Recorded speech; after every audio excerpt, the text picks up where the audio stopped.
다 같이 함께 읽겠습니다. 니느웨에 대한 경고, 곧 엘고스 사람 나훔의 묵시의 글이라. 여호와는 질투하시며 보복하시는 하나님이시니라. 여호와는 보복하시며 진노하시되 자기를 거스르는 자에게 여호와는 보복하시며 자기를 대적하는 자에게 진노를 품으시며 여호와는 노하기를 더디하시며 권능이 크시며 벌 받을 자를 결코 내버려 두지 아니하시느니라. 여호와의 길은 회오리 바람과 광풍에 있고 구름은 그의 발에 티끌이로다. 그는 바다를 꾸짖어 그것을 말리시며 모든 강을 말리시나니 바산과 갈멜이 쇠하며 레바논의 꽃이 시드는도다. 그로 말미암아 산들이 진동하며 작은 산들이 녹고 그 앞에서는 땅 곧 세계와 그 가운데 있는 모든 것들이 솟아오르는도다. 누가 능히 그의 분노 앞에 서며 누가 능히 그의 진노를 감당하랴. 그의 진노가 불처럼 쏟아지니 그로 말미암아 바위들이 깨지는도다. 여호와는 선하시며 환난 날에 산성이시라. 그는 자기에게 피하는 자들을 아시느니라. 그가 범람하는 물로 그 곳을 진멸하시고 자기 대적들을 흑암으로 쫓아내시리라. 아멘. 오늘도 하나님의 은혜가 여러분의 삶에 가득하기를 바랍니다. 오늘도 여러분을 통해서 하나님의 영광 나타나기를 주님의 이름으로 축복합니다. 가끔 어른들을 만날 때 참 인생 무상하다라는 이야기를 들을 때가 있습니다. 한창 잘 나갈 때는 이게 세상을 다 가진 것처럼 그렇게 생활하다가 나이가 많이 들고 은퇴를 하고 이제는 아무도 찾지 않을 때 참 인생 무상하다, 그렇게 말하는 이야기를 들을 때가 있습니다. 오늘 니느웨에 대한 경고라고 말할 수 있습니다. 경고에 대해서 말하죠. 이 나훔서와 요나서, 우리가 어제까지 살펴보았던 요나와 나훔서, 이 요나와 나훔은 둘 다가 니느웨에 대한 경고였습니다. 그러나 시대는 많이 차이가 있죠. 요나와 나훔의 시대는 약 100년에서 150년 정도 차이가 있습니다. 그러니까 요나가 활동했을 당시에는 북이스라엘이 아수르에 의해서 멸망하지 않은 때였죠. 그때 당시에 아수르는 새로운 신흥 강국이라 그렇게 말할 수 있는, 떠오르는 샛별이다, 떠오르는 해다, 이렇게 생각할 수 있습니다. 그때 당시에 아수르의 중심인 니느웨는 가장 화려하고 번창했던 그러한 도시라고 말할 수 있겠습니다. 그때 당시에 중동 지역 전역을 아수르가 집어삼키고 있는 그러한 때였기 때문에 이 니느웨는 아주 화려한 도시라고 말할 수가 있겠죠. 가장 힘있고 화려한 도시, 그러한 니느웨에 대한 요나의 경고였습니다. 그때 당시에 요나가 니느웨에 가서 복음을 선포할 때, 하나님의 말씀을 선포할 때 어땠습니까? 니느웨 사람들이 전부 다 회개하며 금식하며 나아갔던 그러한 장면을 우리는 보지 않습니까? 심지어 왕이 조서를 내려서 우리 온 백성들이 함께 금식하고 하나님 앞에 돌아오는 그러한 때를 우리는 보죠. 그렇게 해서 니느웨가 다시 회개하고 하나님 앞에 섰으면, 그렇게 해서 계속 이어져 나갔으면 지금의 중동 지역이 바뀌지 않았을까라는 생각도 해봅니다. 그런데 권력이 사람을 집어삼키죠. 권력이 욕망을 집어삼킵니다. 그렇게 해서 니느웨가 점차 아수르가 팽창해 나가기 시작하고 권력의 맛을 들이기 시작하면서 그들은 하나님을 모르고 외면하고 자기의 욕망 따라 살아갔습니다. 그리고 난 다음에 화려한 시절이 지나고 100년이 지나고 150년이 지난 이후에 오늘 니느웨에 대한 경고, 하나님의 메시지를 또다시 듣게 되는 것이죠. 오늘 성경은 이렇게 시작합니다. 니느웨에 대한 경고, 곧 엘고스 사람 나훔의 묵시의 글이라 라고 말하고 있습니다. 요나는 북이스라엘의 사람이었다면 이 나훔은 남유다의 사람입니다. 이때 나훔이 활동했던 당시에는 북이스라엘은 이미 아수르에 의해서 멸망했을 때입니다. 그러니까 아수르에 의해서 북이스라엘은 멸망하고 남유다도 아수르의 위협 속에 있는 그러한 때였지요. 엘고스 사람 나훔이라고 말하는데 이 엘고스는 어디인지 정확하게 알 수는 없지만 예루살렘과 가자 지구 중간 정도 위치해 있다라고 말하기도 합니다. 그렇게 엘고스 사람 나훔의 묵시의 글이라라고 말하면서 이렇게 말하죠. 여호와는 질투하시며 보복하시는 하나님이시다. 여기서 질투하시며 보복하시는 하나님이라고 표현하고 있습니다. 질투하시며 보복하시는 하나님. 질투하다라는 말은 경노하다라는 말입니다. 하나님이 경노하다라는 거죠. 어쩌면 지금까지는 아수르에 대해서, 니느웨에 대해서 그냥 참고 기다리셨습니다. 그런데 이 남유다까지 집어삼키려고 하는 그 니느웨, 그 아수르를 보면서 하나님은 진노했다라는 거죠. 경노했다라는 것입니다. 우리가 가끔씩 이렇게 누군가가 잘못하면 대통령이 경노했다, 누가 경노했다, 이렇게 표현할 뉴스가 있잖아요. 경노했다라는 말은 도저히 그 행하는 것들을 가만히 두고 볼 수 없다라는 한계점에 도달했다, 이렇게 말할 수 있겠습니다.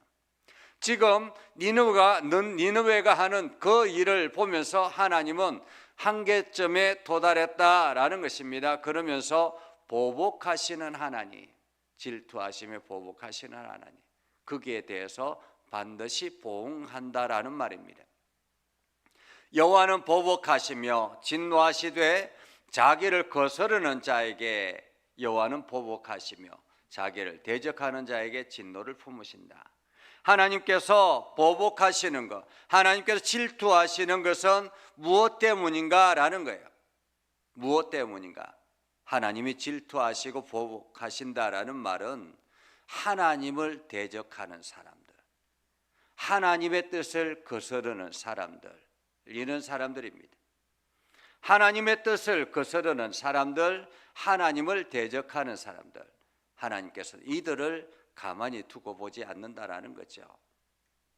3절에 보면 이렇게 말합니다. 여호와는 노하기를 더디하시며, 하나님은 진노하기를 원하시는 분이 아닙니다. 노하기를 더디하시는 분. 우리가 가끔씩 보면 참 저 사람은 화도 안 내고, 저 사람은 참 좋은 사람이다, 그런 사람이 있습니다.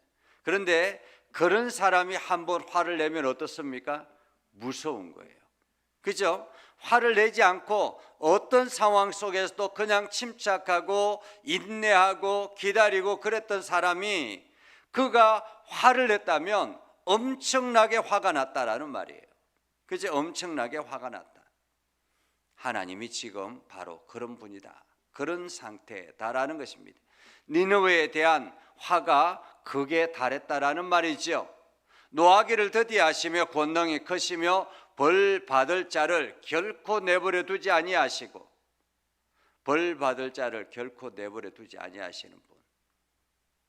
하나님은 참고 참다가 도저히 안 되겠다고 생각하면 일어서셔서 하나님께서 회초리를 드시는데, 그 회초리가 얼마나 대단한가.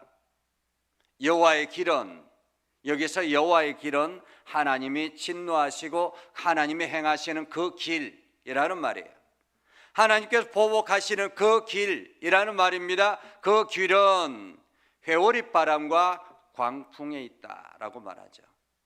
우리가 가끔 미국의 토네이도 이러한 것들을 많이 이 뉴스를 통해서 보잖아요. 그러니까 토네이도가 한번 일어나기 시작하면 막 집이 날아가고 뭐 이 자동차가 날아가고 완전히 지형이 바뀌고 뭐 이러한 일들이 있다고 하죠. 하나님의 진노가 그러하다라는 것입니다. 하나님의 진노가, 오늘 니느웨에 대한 하나님의 진노, 그 하나님의 진노가 바로 그러하다라는 거죠. 그러면서 하나님은 어떤 분이신가? 4절에 보면 바다를 꾸짖는 분이다라는 거예요. 바다를 꾸짖어서 말리시는 거예요.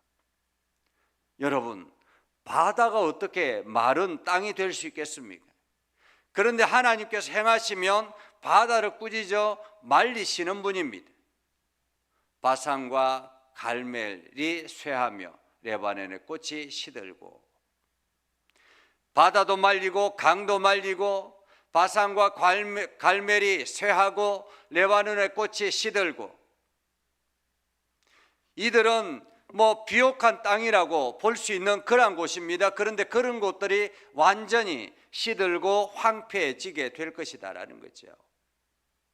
그로 말미암아 산들이 진동하고 작은 산들이 녹고, 그 앞에서는 땅과 세계와 그 가운데 있는 모든 것이 솟아오르고 지형이 완전히 바뀌는 것, 이것이 하나님이 행하시는 하나님의 능력, 하나님이 창조하시는 창조주라는 것을 확연하게 보여주시는 장면이죠. 하나님께서 이 땅을 창조하실 때 어떻습니까? 이 땅을 창조하실 때 말씀으로 창조하시고, 그리고 난 다음에 형태가 만들어지기 시작하자 물과 묻이 나누어지라라고 말씀하자 물과 묻이 나누어졌습니다. 그래서 물이 모여 있는 곳을 바다라고 칭하시고 물이 없는 곳을 육지라고 칭하셨다라고 말하죠. 그렇게 하나님께서 창조하실 때 이 땅을 그렇게 창조하신 분이라는 것입니다. 그런데 하나님이 진노하시면 이러한 창조 세계 자체의 지형이 바뀌게 될 것이다. 우리가 역사가 오랜 기간 동안 지형이 바뀌는, 수도 없이 지형이 바뀌는 것들을 봅니다. 바다였던 곳이 육지가 되고 산이 되고 뭐 이러한 곳들이 얼마나 많이 있습니까? 오늘 하나님이 진노하시면 이러한 것들이 되는데, 오늘 지금 니느웨에 대한 경고가 바로 그러하다라는 거죠. 어쩌면 성경의 시대에는 니느웨 땅, 그 아수르 땅, 이곳은 아주 찬란한 땅이었을 것입니다. 비옥한 땅이었을 것입니다. 지금은 사막이 되어 있죠. 사막이 되어 있고, 지금 비록 이게 석유로 말미암아 이게 그 석유가 많이 나서 그 땅이 많이 잘 사는 그러한 곳이 되었지만은, 사실 석유가 많다라는 것은 무엇입니까? 그때 과거의 고대 시대에 찬란했던 문화가 있었던 곳이 바로 석유로 만들어진 거죠. 석유가 그만큼 많이 매장됐다라는 것은 그 땅이 과거에는 찬란했던 도시였다라는 의미이기도 합니다. 그런데 지형이 바뀌어서 사막화 되었다라는 거죠. 이것이 바로 성경의 역사입니다. 하나님이 진노하신 상태였다라는 거죠. 누가 능히 그의 분노 앞에 서며 누가 능히 그의 진노를 감당하랴. 그의 진노가 불처럼 쏟아지니 그로 말미암아 바위들이 깨지는도다. 여호와는 선하시며 환난 날에 산성이시라. 그는 자기에게 피하는 자들을 아시느니라. 그가 범람하는 물로 그곳을 진멸하시고 자기 대적들을 흑암으로 쫓아내시리라 라고 말씀합니다. 오늘 이 말씀을 보면서 하나님의 마음을 우리는 알 수 있죠. 하나님의 마음은 무엇입니까? 이 땅의 영혼들이 하나님께로 피하기를 원하신다라는 말입니다. 7절 말씀입니다. 여호와는 선하시며 환난 날에 산성이시라. 그는 자기에게 피하는 자들을 아시느니라. 자기에게 피하는 자들을 아시느니라. 이것이 하나님께서 원하시는 뜻입니다. 지금도 하나님은 자기에게 피하기를 기다린다라는 말이지요. 오늘 우리는 이 말씀을 보면서 우리가 하나님 앞에서는 아무것도 아니다 라는 것을 다시 한번 더 느낄 수 있습니다. 그리고 우리는 하나님을 대적하고 하나님을 거스르는 사람이 되어서는 안 되겠구나라는 생각을 하게 되죠. 그러면서 우리는 오늘도 하나님의 뜻에 순종하고 하나님이 원하시는 길을 걸어가며 하나님이 예비하신 것들을 받아 누리는 그러한 삶이 되도록 기도하며 나아가는 저와 여러분이 되기를 주님의 이름으로 축복합니다. 기도하겠습니다. 거룩하신 아버지 하나님, 오늘도 우리 가운데 함께 하시고 하나님의 은혜를 저희들에게 베풀어 주셔서 우리가 믿음 안에 굳건하게 서며 하나님의 말씀 안에 거하기를 소망합니다. 아버지 하나님, 저희들에게 새 힘을 허락하여 주시옵소서, 능력을 허락하여 주시옵소서, 세상을 분별하는 지혜를 허락하여 주시옵소서, 하나님의 뜻을 깨달은 지혜를 허락하여 주시옵소서. 그래서 오늘도 내가 이 땅 가운데서 해야 될 일이 무엇인지, 내가 무엇을 멈추어야 되는지를 알게 하여 주셔서 하나님의 뜻대로 순종하며 살아가는 거룩한 백성이 되게 하여 주시옵소서. 말씀으로 새롭게 일어나는 귀하고 복된 심령 되게 하여 주시옵소서. 하나님의 은혜가 가득하게 하시고 하나님의 영광이 가득한 복된 날 되게 하여 주옵소서. 예수님의 이름으로 기도드리옵나이다. 아멘. 이제는 우리 구주 예수 그리스도의 은혜와 하나님 아버지 극진하신 사랑과 성령님의 감화 감동 역사 위로 교통하시며 은혜가 주님의 말씀 듣고 나아가는 믿음의 백성들 위해 하는 모든 일들 위해 영원토록 함께 하옵시기를 간절히 축원하옵나이다. 아멘.